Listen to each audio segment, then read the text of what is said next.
తెలంగాణలో online gaming ban, cyber security additional SP వెల్లడి. అయితే తెలంగాణలో ఆన్లైన్ గేమింగ్ను బ్యాన్ చేశారు.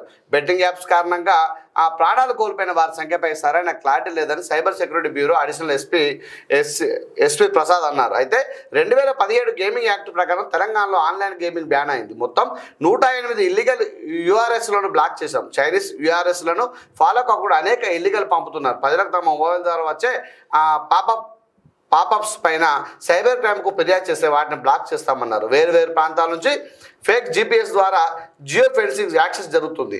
స్కిల్ గేమింగ్ అని చెప్పే మాటలు అబద్ధం. గేమింగ్ ద్వారా నష్టమైన ఒక గేమింగ్ కంపెనీ లేదని పేర్కొన్నారు. అయితే గేమింగ్ కంపెనీ ఏర్పాటు చేసిన సాఫ్ట్వేర్ వారు పన్నిన పన్నాగం మాత్రమే.